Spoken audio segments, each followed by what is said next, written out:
Welcome to the Relationship as Medicine podcast. I'm your host, Shelby Lee, outdoor adventure enthusiast, dog mom to Luna, world traveler, longtime meditator, espresso lover, and a trained somatic psychotherapist, trauma specialist, and certified coach. Talking about trauma doesn't have to be so daunting. From a connected place, we can navigate anything together. Looking forward to exploring with you today. Here we go. We are here today with my very good friend, Justin Salamon. We have known each other for 23 years or more. More. 27. 27 years. 28. 28 years. No. What does it turn out to be? I was 25. 16. 20. Yeah. That's incredible. A really long time. So many different layers of life have happened since we've known each other, layers of relationship.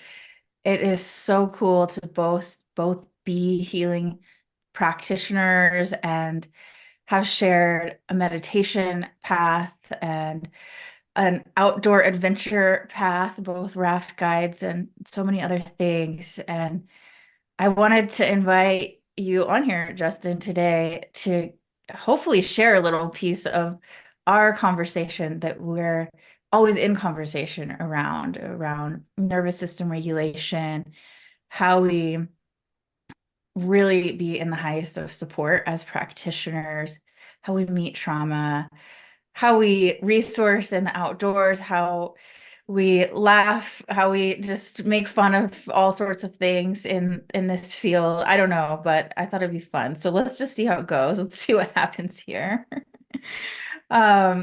Justin has many hats and is in Flagstaff, Arizona. Justin, I'll let you introduce yourself as in depth or not as you like. Thanks for having me here, Shelby, and I'm really excited to be here.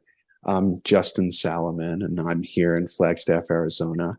It's getting ready to snow outside, and I'm just noticing in myself, because this is my first podcast, this level of activation.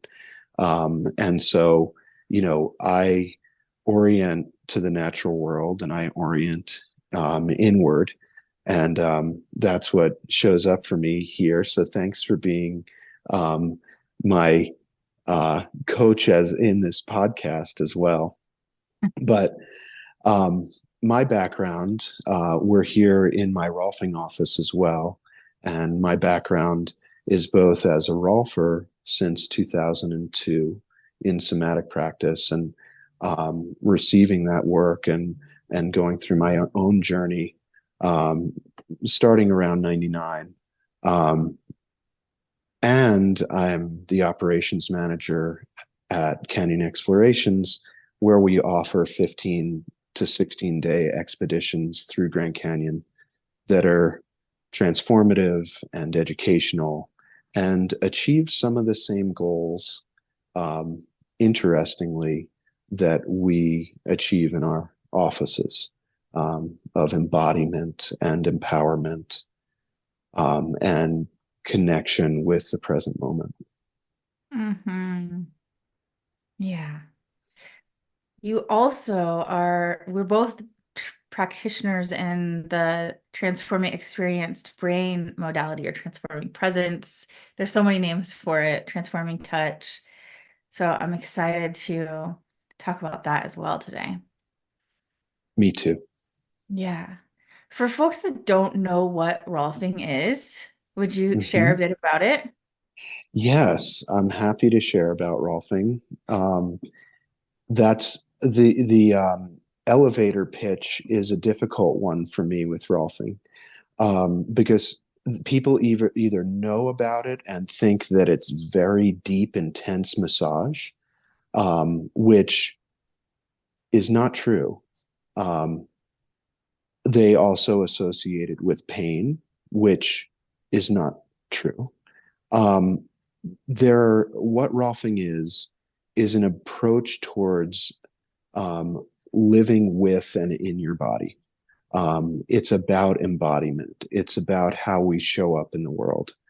Rolfing is generally done with hands-on touch, but it's also about our perception of our bodies, our proprioception, how we know where we are in space, our interoception, how we know what's going on within us.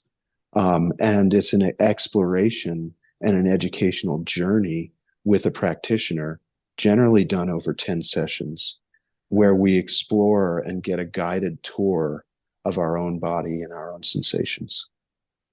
Mhm. Yeah. I love that you mentioned like that a lot of people think that it's supposed to be painful and that actually when it's done in a skilled way, it's not, and it can open to that deep inner and outer exploration. Yes. Yeah. Yes. A lot of people push themselves through pain in the name of healing, thinking that that's the only way, right? Yeah, I think we've talked about that catharsis model of therapy and then becoming addicted to that cycle of catharsis. Yeah. Yeah. Yeah. And Rolfing is one of those. I think that early on, people mistook um, a level of pressure or a level of intense experience for transformation, when really it was just really kind of an endorphin experience that produced kind of big results in the moment. And then you're right back to square one where you were.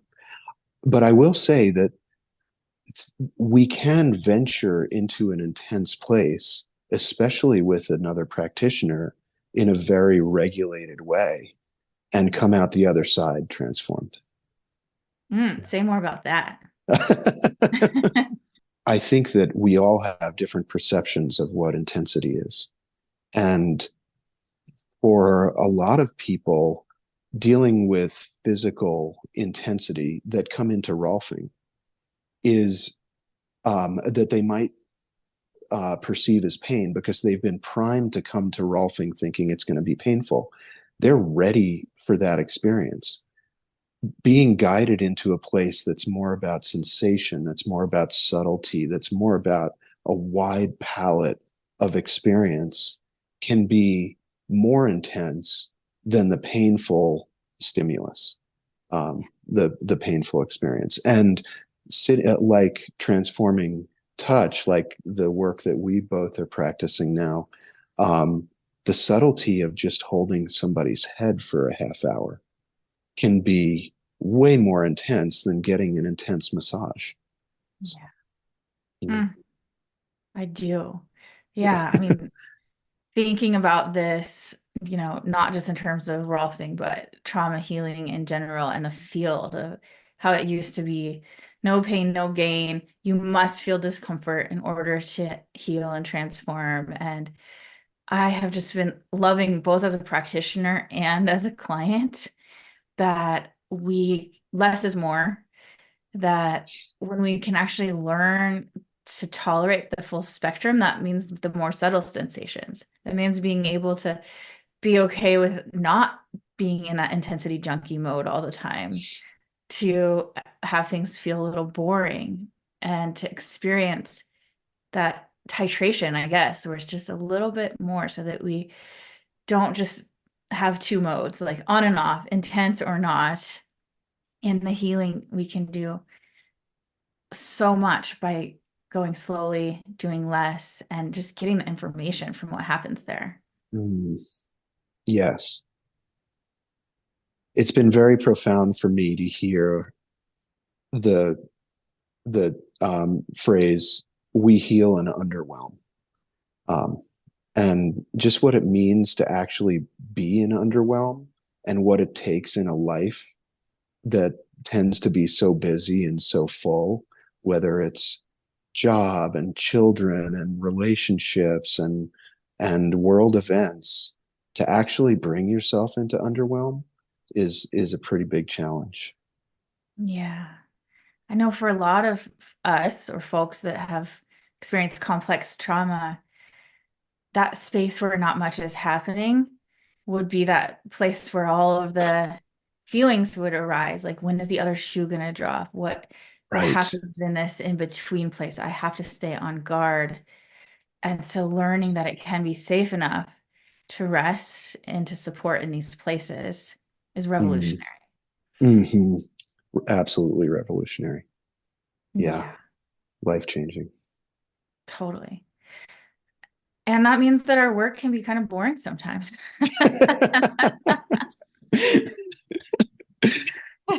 We're not doing the big breath work, cathartic experiences where people are just moving a ton of energy and getting those endorphins and feeling amazing from that. But there's a whole nother level of like pleasant sensation and ease and peace Mm, that can come from being willing to be with the slower, more subtle experiences. hmm. Makes me actually think about the river Mm, and what it's like out there. I'm guessing on like a 20 some day trip where there's a whole variety of experiences that you're learning from, everything from intense to not, right? yes. I'm so glad to be able to talk about this in a fluid way with you because often we wind up in our containers. We're talking about trauma work over here and we're talking about outdoor experience over here. And yes, the slowing down to natural rhythms, we evolved with nature. Regulation is all around us all the time. Going the pace of nature is regulation, um, in my opinion. Um, and when we work with a practitioner, that's nature as well, because we're working with another organism. We're working with somebody else that have evolved at this pace, and we can resonate with each other. We can regulate with each other. Um, Rivers are just incredible because moving water, just has healing properties of its own. I always forget whether it's positive or negative ions, but they're very helpful. I have Um, no idea. but you think of the sound of a river, the being mesmerized by flowing water. It's like watching fire, but it's water. Um, and the experience that we provide on river trips, where people are in a group, where they actually get to be there, held in a container where a lot of the risk is being mitigated, but there's a lot of perception of risk. And this is for people that are ready for this kind of experience. I mean, we've got to say that that's not the right thing, for some folks, um, and it can be very, very activating, but it has a natural crescendo and a natural easing. And I believe that it helps people's nervous systems get used to the stresses, used to more natural stress, used to experiencing those stress hormones, and then a natural decline where they're in the elements, where their feet are in the sand, where they're touching the water, and they're able to regulate off something real. And also they have, on our trips anyway, we have 6 guides who are used to being in this environment that can show the way towards regulation in these environments. Yeah. And I imagine most of them are mostly off of their devices too, while they're connecting with nature, with their feet in the sand. We are a technology free environment, although everybody's camera is an iPhone now. We ask people not to share pictures. We ask them to bring real books if they want to read a book. If they have to bring an e-reader, they can, but we talk about the benefits of getting used to the day and night cycle, and how after a week our melatonin and serotonin really regulate off of day and night if we can just get off these silly devices. Yeah. Yeah. Nature as regulator. Yes. Yeah. I take that 1 week off at the end of every month and spend as much time as possible with my feet on the ground, whether it's snowboarding, hiking, walking, running, sort of running. And those are the weeks where I'm like, I get it again. I get reminded, Mm, oh yeah, it's actually this easy to just get my feet on the ground, to walk for a few miles. I feel so much more connected inward and outward than when I'm thinking I'm being productive and doing 1,000 things and like going to all my healing sessions. Sometimes it can just take an hour out in that rhythm to bring me into that mm, regulation. yeah. You're probably one of the first and main influences in my life around showing me that way, the way of fully being immersed in nature. We Mm, spent 28 days or something like s- that something like that.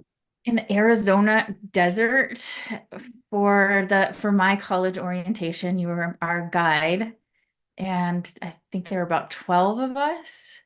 That sounds about right. Yeah. Yeah.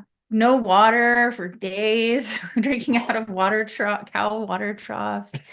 It was it was incredible. It was one of the best experiences of my life. And Mm, you and our other leader, Nick, you both were just the perfect example of like how to be 100% fully in trust with nature and playful, and you felt grounded. I don't know if you actually were. It really woke me up to, wow, this is my life. This is what I have chosen. And this is a place for me that feels safe, where I feel a sense of belonging. I can feel like myself. And that was unlike anything I've really ever experienced before. mm.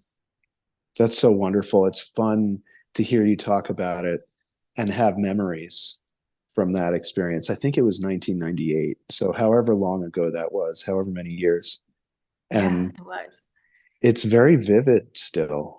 We walked through Calf Pen Canyon into Fossil Creek.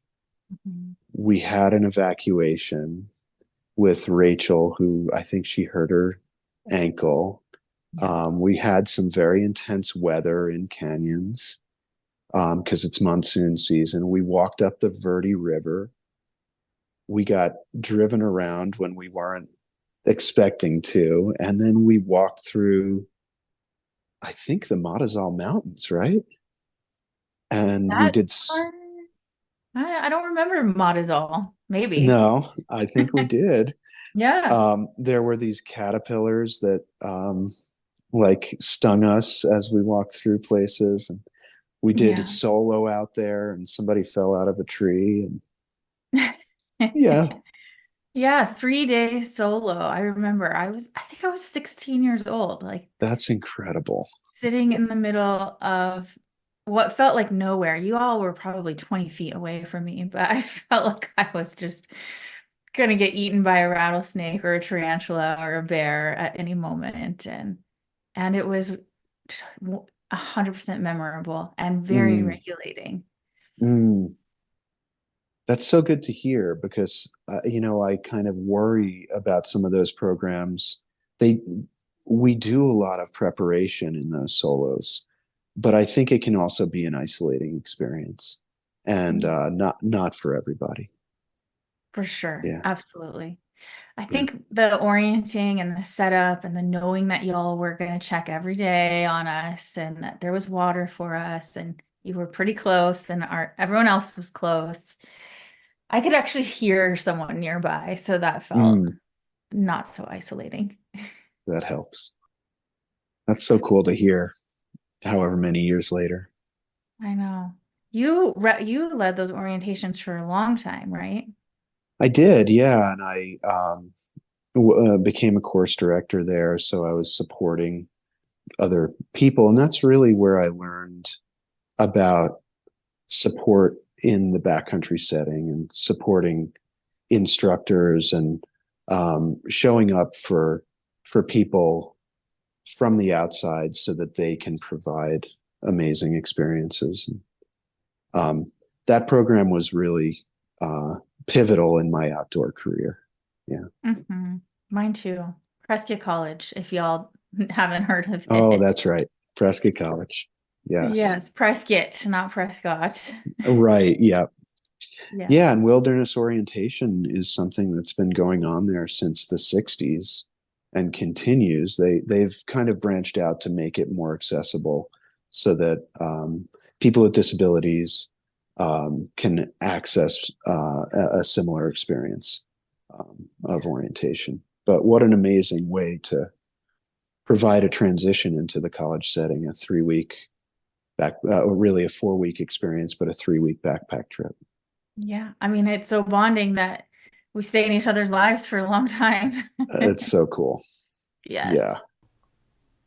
Hi, friends. It's Shelby pausing this podcast episode for a moment to share with you about a product that I have been loving for the last 6 months. And if you've been anywhere on the internet, you'll probably see a lot of people love it too. It's called Element, LMNT. And it is an electrolyte drink that honestly helps me be so much more present and fluid and available throughout my day and in my work. I started drinking it because a friend of mine told me it helped them kick coffee. So I was curious because I like to have choice around coffee. And I was surprised. It actually really did help me reduce my coffee intake and have more sustained energy. And I love their creative flavors. Every time I go to order a box, it's actually fun. Their marketing is fun. Their customer service is out of this world. They are so kind and playful, especially with their emojis. Health and well-being are so key to being able to show up for ourselves and those we work with. And I really appreciate the simplicity of this product. Obviously, not every product is healthy for every body, but if you feel called to it for you, you might experiment with it and see if it enlivens you, if you feel supported by it. I sure do. I'll drop the link in the show notes. Check it out and let me know what you think. Well, after that, I became a raft guide as well. And I find that my experience as a raft guide or a climbing guide really parallels actually supporting folks with trauma, whether I'm coaching, Mm-hmm. doing therapy. It looks really similar. Like Mm-hmm. when you were talking about navigating risk or perceived risk for rafting clients and how like you have this team of 6 folks and you set them up well, you orient them, there's a container, there's a pathway. It sounded exactly like how I feel about guiding folks, whether in group programs or in trauma healing. There has to be that sense of like, we know the territory, we have a container we're building with folks, we know how to mitigate some of the safety stuff so that people can really drop into that experience of presence and meet whatever inner or outer weather arises, feeling connected, feeling held, feeling like we've got this if they get lost in there somehow, right? Mm-hmm. Yeah. Yes. Yes. And it's very interesting. I keyed in a little bit on the instructors, the guides, and all of the experiences they're having. They can be held up and are often in a role where they're guiding people who are very powerful in their lives. These are CEOs or owners of companies or high level government officials or just about anything. And the guide is often the one with the expertise in this environment. So there's an enormous amount of trust and an enormous amount of pressure and a lot of experiences. And so what we're seeing more and more in the guiding world is being called a stress injury, which is just another word for trauma. And what we're really trying to explore how we help guides and other first responders work with their trauma and how that affects them and how the stress can increase through a season of experiences, and even to recognize that they might have what this field is calling stress injury or trauma. Yes. I Yeah. mean, being part of the outdoor industry for the last few decades, hearing that there are companies actually showing up for their staff in this way, you were the first one to really start talking about that, having DEI trainings, trauma awareness trainings, all sorts of things that feel so supportive in my view that I hadn't experienced. So I'm really happy to hear about that. Me too. And it's all in its infancy, really, Mhm. because it still can be a stoic field.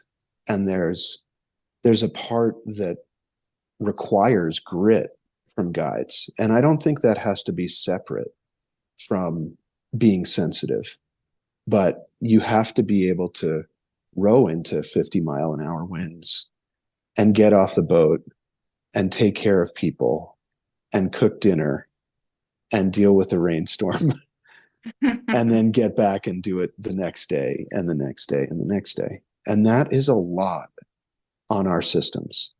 It's a lot of load. Yeah. And we wind up centrally fatigued from that. Our Yeah, nervous system gets overwhelmed no matter how good we are at these things. right.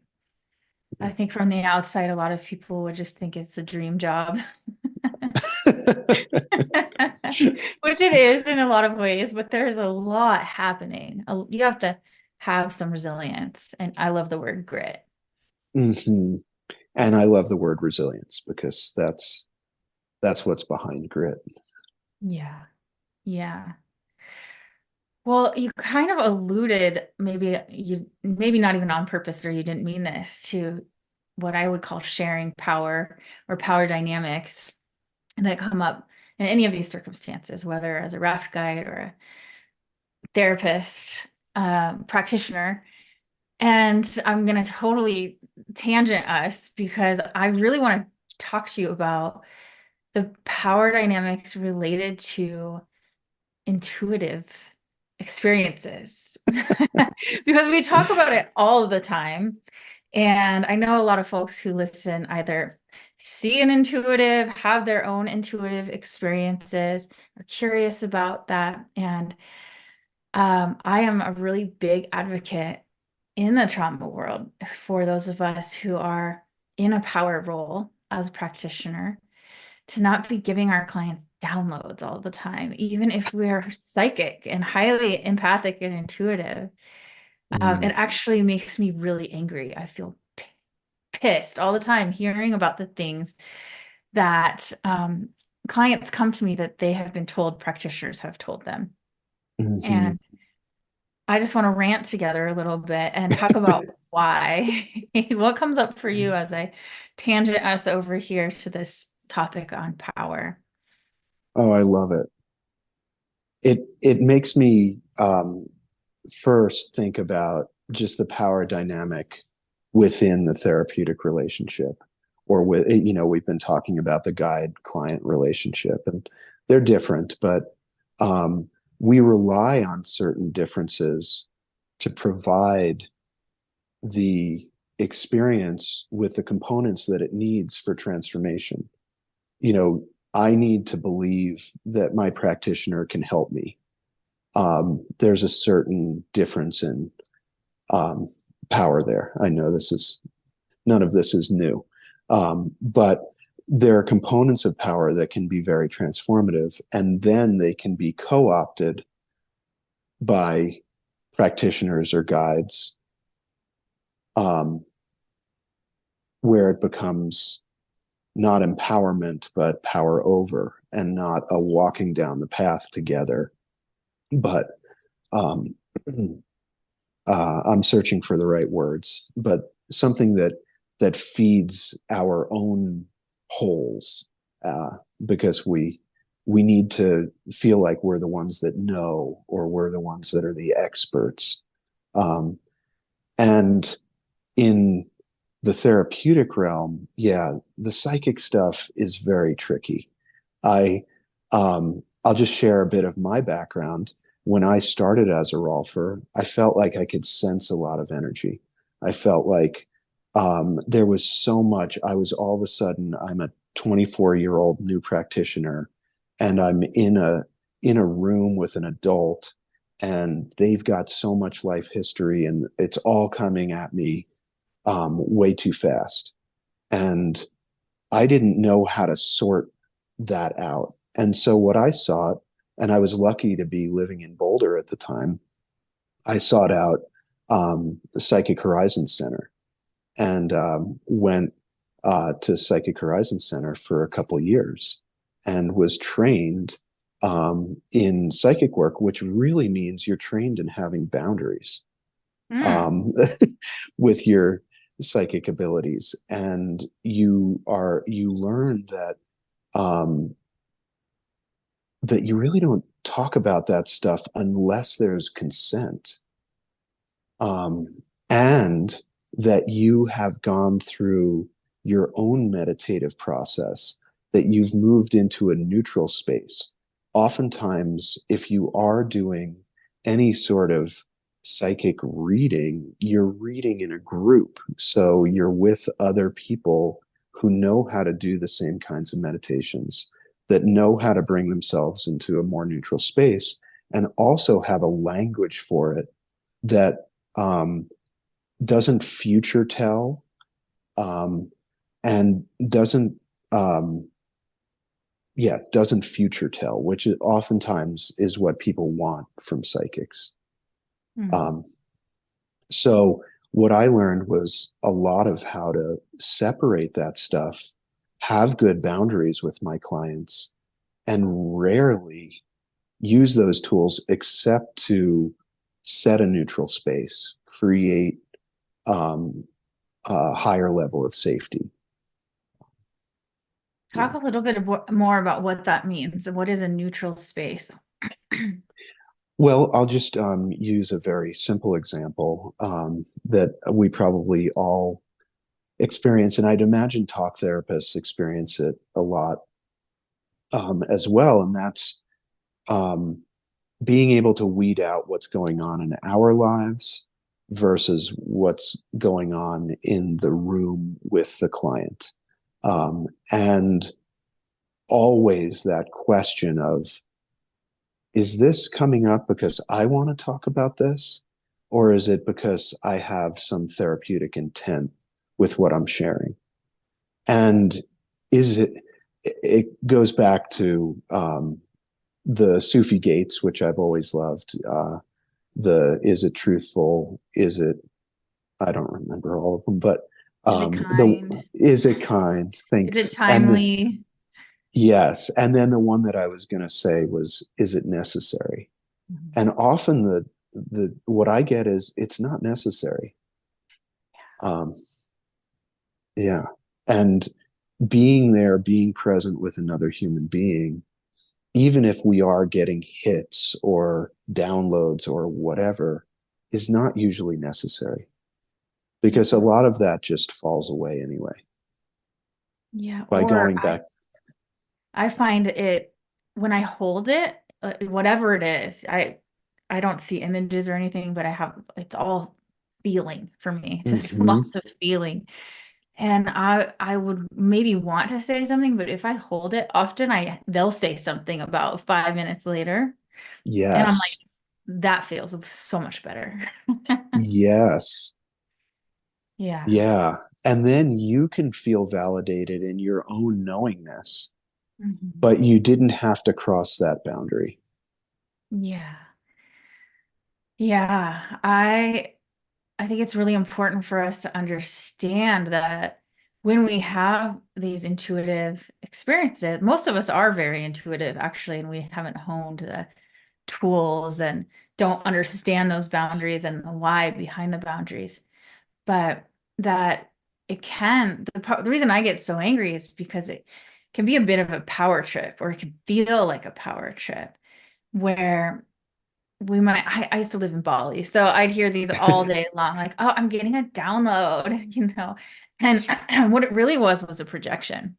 It was, Hmm. they were thinking about something, but wanted more power behind it. And so then it would be like, well, if they're getting an intuitive download, then what my feelings are about it are just probably not true because they're more connected than I am or something. They have Mm, more access to more information. And so I think people can be really well intentioned, but not actually be so discerning about what is actually a thought, feeling, a projection versus a true intuitive experience, and then have consent around it and the why. Why am I sharing this? Is it actually mm, necessary or helpful? mhm.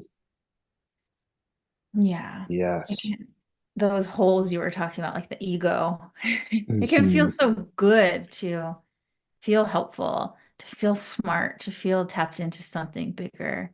Um, Hmm. but it's not about us needing to feel good. Yeah. Yes. Yeah. Yeah. And that goes back to regulation and our own work as practitioners, um, finding those peaceful places in ourselves and being able to inhabit them more. Nothing helped my Rolfing practice more than meditation early on, and then trauma work. Mhm.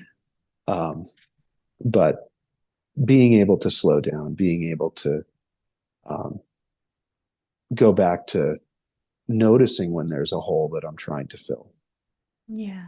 And have that discernment. Mm-hmm. You're right. Yeah.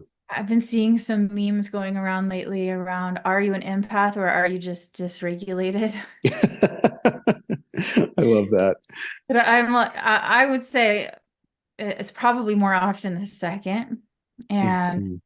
I connect being empathic to intuitive in myself a lot. Mm-hmm. And I find I have a lot of clients who've come to me over the years who call themselves psychic and are inundated with tons and tons of information and don't know how to discern what's true, what's not, because they have a Mm-hmm. lot of dysregulation from the trauma they've experienced.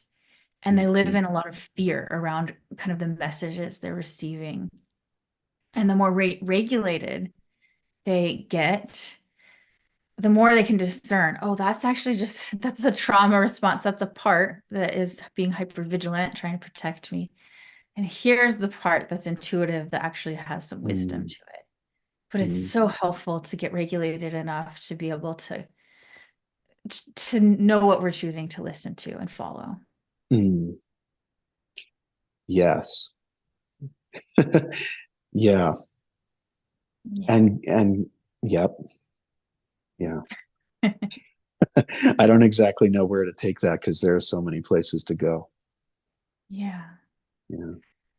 I and I know we don't have a ton of time left, but the part about boundaries still stands out to me Mm. about whether we're experiencing our own psychic experience about ourselves or our clients. Mm-hmm. When you are practicing those psychic skills, like how do you create these boundaries? What are these Mm. boundaries? Could you speak a Mm. little bit to that? I mean, that's such a good question. And there's the relative and then there's the unconditional. And in relative experience, there are boundaries, and in the unconditional, there are no boundaries between us. And so, in the relative world, we need boundaries so that we're not transgressing over those and into a power dynamic that's not therapeutic. And but if we're just talking about the way that I was trained in the psychic world, um, boundaries are about understanding that we do get information, but it's often we've got to be a little leery of it. It's coming from everywhere. And the way that visions are talked about is clairvoyance. When it's feelings, it's clairsentience. But unless we're very well resourced and regulated, we can't really trust all of that. And that's why I think in Buddhist practice, it's like just ignore all that stuff and go back to your breath, because it's not really giving you great information. In the psychic world, where you're in a psychic school, you're working with people that have worked on boundaries. It's about tuning in with your own body. It's about tuning in with your own energy. It's about doing a lot of meditation to tone down your survival instincts, to tone down your emotional reactions, the places where you wind up being triggered, to understand where you're feeling the need to express power, and move into a more heart-centered and also vision-centered place, because you can have better boundaries with seeing, and with that heart-centered feeling, not the lower survival feelings, because we try and tone those down a little bit in psychic work, so that we're not overwhelmed by our own needs. Yeah, Yeah. I don't know if, yeah. totally. It honestly sounds a lot like, when I'm supervising practitioners, like this is how we sit with our clients and in an embodied way, period. Right. Yeah, exactly. Yeah. Yeah. And in psychic work, it's going to be talked about as the first chakra being survival energy, the second being emotions and sexuality, the third being power based, and then the fourth being your heart space. And so I know that some people maybe on your podcast have been to Gil Headley's nerve workshop, but it's very interesting to see the dissections with all of the plexes behind what people have experienced as power centers or chakras or whatever, and have the amazing work that he's done in other um, uh, dissection in other dissections as well, to see that we have these very focused power areas in our body, and really we're just like walking sentience. Hmm. That's cool. I didn't know that about his workshop, that you could actually see that. Yeah. So Fun. if you're having an experience down low around your sacrum, then you're probably experiencing a lot of sacral plexus activation. And yeah, So much information. When we are embodied, we have such access. It's pretty cool. yes, yeah. Well, we could talk about a million things, but let's leave it there. I wonder if there's anything, if people come looking for you, how they might find you, what they might find. Are you working online with folks? Are you seeing people in Flagstaff? All of that. Thank you for asking. And this has been such a treat, um, just to get to talk with you and go through these topics. My website is rolfingflagstaff.com. And there you can find me or Gibney Simeon, who does very similar type of work. And I don't have a website up for trauma work specifically yet, but I'm doing it more word of mouth here in Flagstaff. And I will be transitioning to doing some online work in the near future. So if folks want to do that kind of work with me, they can feel free and we can move in that direction. And then if you want to go on a river trip, canyonexplorations.com is a great place to find me. Yeah, so many options. All of the above. Sound great. Oh, well, thank you for spending your time with me today. I look forward to more conversations, hopefully in the future. And it sounds like the snow is on its way, so I Yeah. hope you get to go enjoy it. Thanks, Shelby. I appreciate you so much and for creating this space and for providing this information for everybody. Thank you so much for listening.